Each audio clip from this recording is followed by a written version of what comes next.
Hai, halo semuanya. Selamat datang di video tutorial pencarian kata kunci menggunakan portal database Scopus. Melalui video ini, aku akan membantu kamu untuk mengetahui langkah-langkah kegiatan penelusuran yang bermanfaat mendukung dalam perkuliahan maupun penelitian dengan menggunakan basic atau advanced search. FYI, video ini cukup panjang ya, jadi aku harap kalian terus simak sampai akhir. Sebelum itu, pernah gak sih kamu merasa bingung dalam penggunaan Scopus? Nah, video ini akan menjelaskan apa yang harus kamu lakukan dalam kegiatan penelusuran menggunakan Scopus, hingga akhirnya menemukan informasi yang sesuai dengan kebutuhan kamu. Sebelum memulai kegiatan penelusuran ini, berikut merupakan tahapan yang akan kamu lakukan. Yang pertama, menyediakan kata kunci yang telah dikembangkan dan diformulasikan. Yang kedua, refine result atau hasil yang didapat ketika kamu memasukkan query. Yang ketiga, menyeleksi informasi. Kegiatan ini dilakukan dengan melihat relevansi dan presisi suatu dokumen yang dicari. Hal tersebut dapat dilaksanakan dengan membaca judul di search box, lalu judul dokumen dan abstraknya. Yang keempat, actionable result. Merupakan kegiatan di mana kamu memilih dokumen yang akan kamu gunakan. Apakah dokumen tersebut akan di-download, print, di-save, ataupun di-share. Yang kelima, organize result, yaitu kegiatan mengolah informasi dari informasi yang telah di-download atau di-save tadi.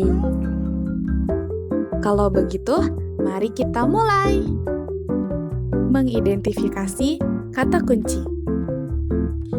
Mengidentifikasi kata kunci atau query yang akan digunakan itu sangat penting untuk dilakukan ya teman-teman, agar proses pencarian menjadi lebih efektif dan relevan dengan topik penelitian kita.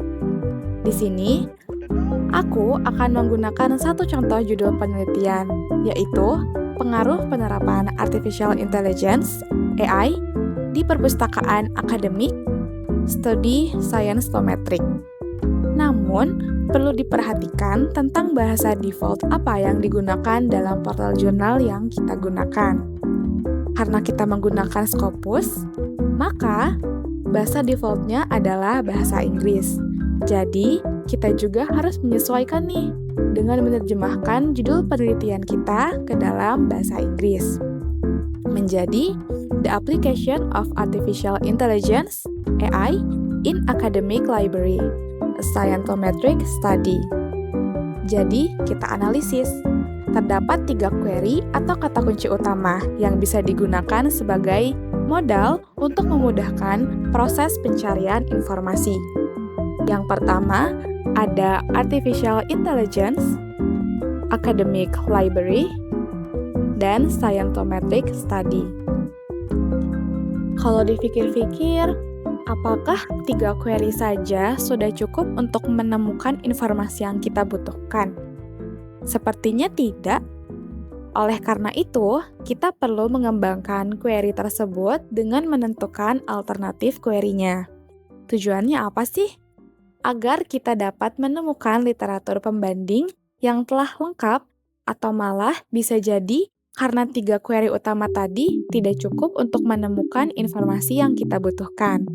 Kita bisa memanfaatkan website Odlist untuk menentukan query alternatifnya. Agar lebih mudah difahami, aku akan memberikan kamu gambaran menggunakan tabel. Nah, seperti ini.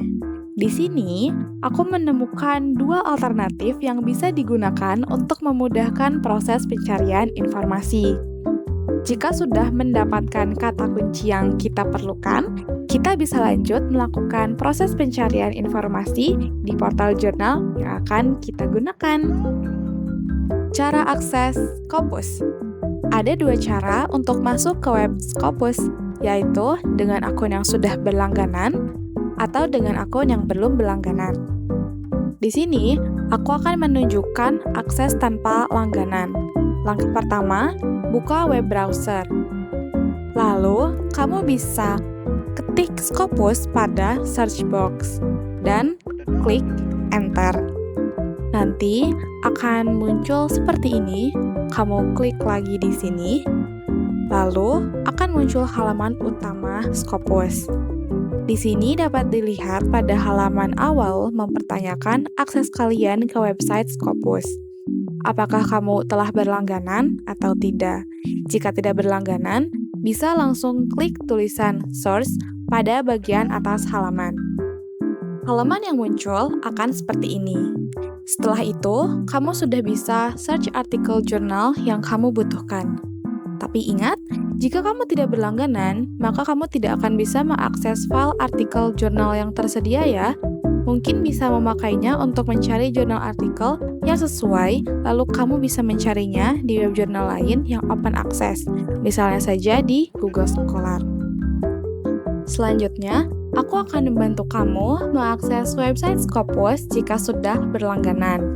Di sini, aku memakai website atau akses dari SSA Undip. Jika kamu merupakan mahasiswa Undip, kamu bisa langsung masuk ke website SSA Undip. Lalu, scroll sampai bagian bawah, kemudian pilih jurnal yang dilanggan Undip. Tampilannya akan menjadi seperti ini, dan kamu klik Scopus. Nah, ini dia. Bisa dilihat, sekarang sudah ada di halaman utama Scopus. Kamu bisa menggunakan fitur yang ada di Scopus untuk membantu kamu melakukan pencarian informasi. Sekarang, kita akan memasuki tahap pencarian di Scopus. Basic Search. Scopus sendiri memiliki dua cara dalam melakukan pencarian. Yang pertama yaitu Basic Search, dan yang kedua adalah Advanced Search. Basic Search sendiri telah disediakan oleh Scopus dan dapat digunakan untuk melakukan pencarian cepat. Oke, kalau begitu kita langsung saja. Pertama, kamu bisa memasukkan query atau kata kunci yang kalian punya ke dalam search box. Di sini, kita akan memasukkan beberapa kata kunci yang sudah kita punya, seperti Artificial Intelligence, Academic Library, dan Scientometric Study. Masukkan query pertama, yaitu Artificial Intelligence, pada search box. Kemudian, klik search atau tekan enter. Halaman Scopus akan berubah menjadi seperti ini. Bisa kita lihat jumlahnya. Ini merupakan jumlah yang banyak ya teman-teman. Tentu akan sulit bagi kita untuk menemukan artikel atau jurnal yang kita butuhkan. Oleh sebab itu, kita akan mencoba mempersempit pencarian dengan menggunakan fitur sederhana yang telah disediakan oleh Scopus. Yang pertama, kamu dapat mengubah atau mempersempit tahun dari artikel atau jurnal yang ingin kalian cari. Dengan melakukan hal ini, maka jumlah dokumen yang terpanggil akan lebih sedikit. Yang mana dokumen yang muncul hanyalah dokumen 5 tahun terakhir dan disusun berdasarkan dokumen yang paling relevan dengan query yang kita punya.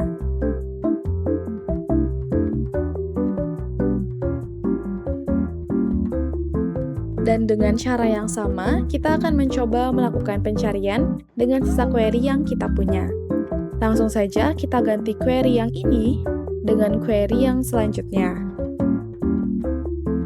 Pada search box, dan klik search atau tekan enter.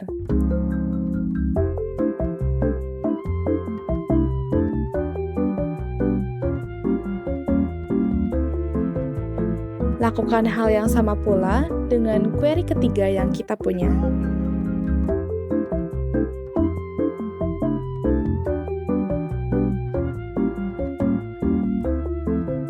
Nah, walaupun dokumen yang terpanggil itu terbilang masih banyak, tetapi setidaknya itu sudah menyaring dokumen-dokumen yang mungkin saja sudah tidak kita butuhkan. Karena jika hanya memakai search within article title, abstract, keyword, dokumen yang terpanggil tentu saja akan lebih banyak. Itulah model basic search pada Scopus. Apabila kamu merasa tidak puas, kita akan ke tahap selanjutnya, yaitu advanced search.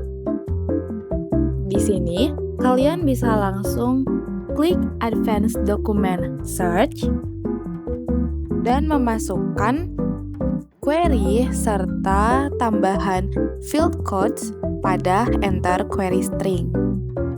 Field codes ini adalah kode bidang yang dapat mempersempit pencarian kamu berdasarkan bagian yang kamu pilih. Di sini, kita akan mencoba untuk mengetikkannya langsung ke dalam search box.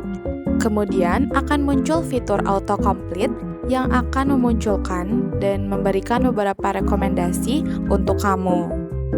Untuk yang pertama, kita akan menyaring pada title, abstract, dan keyword. Setelahnya, kamu bisa mengetikkan secara manual query yang kamu punya di dalam tanda kurung yang ada di sebelah title, abstract, key. Selain field code, ada juga macam-macam operator yang dapat membantu kamu dalam melakukan pencarian. Yang pertama ada Boolean operator, terdiri dari AND yang berarti kedua istilah harus muncul, OR yang berarti setidaknya satu istilah harus muncul, and NOT yang berarti kecualikan satu istilah di akhir. Kedua, ada operator kedekatan atau proximity. W_N yang berarti dua kata bisa muncul dalam jarak tertentu tanpa memperhatikan urutannya. Adapun pre_N yang berarti satu kata harus muncul sebelum kata lain dalam jarak tertentu. Dalam pencarian kali ini, aku akan memasukkan dua query. Yang satunya lagi adalah academic library dengan menambahkan Boolean operator AND.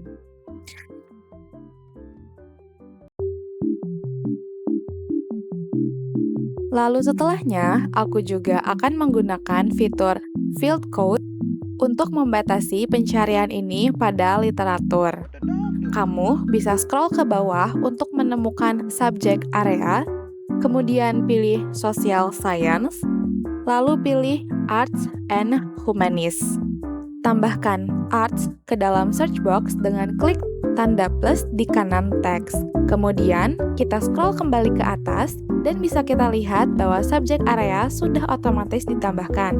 Lalu, kita pilih search atau klik enter. Setelah itu, tampilan dari advanced search berubah.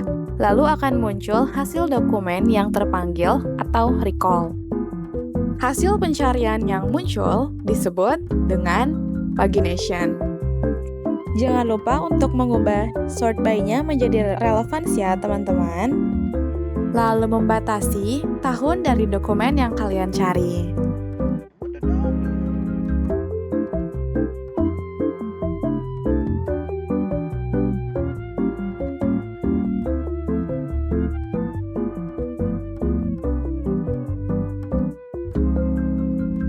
Setelah itu, kita scroll ke bawah untuk menemukan source type, kemudian pilih jurnal. Karena kita ingin mendapatkan dokumen yang lebih spesifik, kita akan menambahkan filter open access pada pencarian. Lalu pilih limit top. Nah, fitur ini disebut dengan faded navigation atau filter.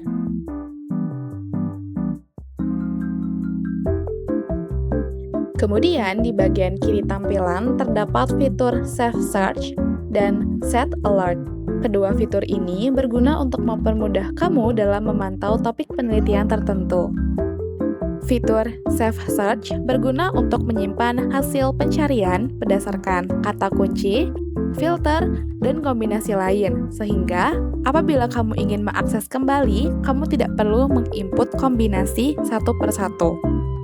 Sedangkan fitur Search Alert berguna untuk memberi pemberitahuan kemajuan penelitian, kriteria pencarian yang kamu simpan.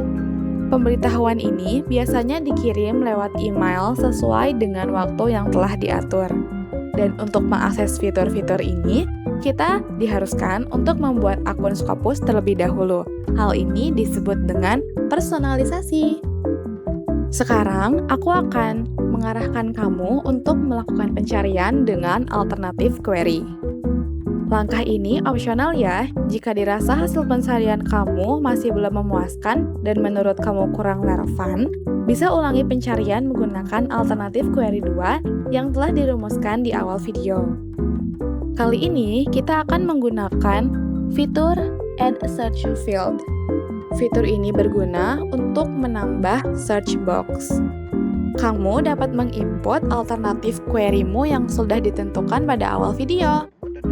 Di sini, aku akan mencoba untuk memakai alternatif yang telah aku sediakan, yaitu Machine Learning, College Library, dan Bibliometric Analysis.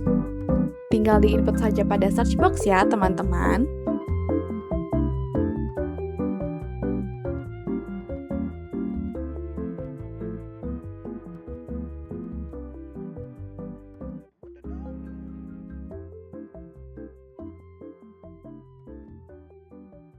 Lalu, kalian klik search atau enter.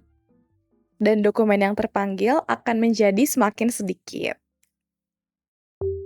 Oh iya, terkadang ada suatu kondisi ketika kita masih merasa kurang puas dengan hasil recall yang didapatkan.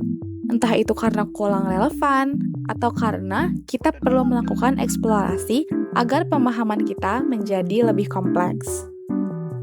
Nah, bila situasi ini terjadi, maka kita bisa melakukan reformulasi query atau menyusun ulang query yang akan kita gunakan dengan memanfaatkan fitur Combine Query.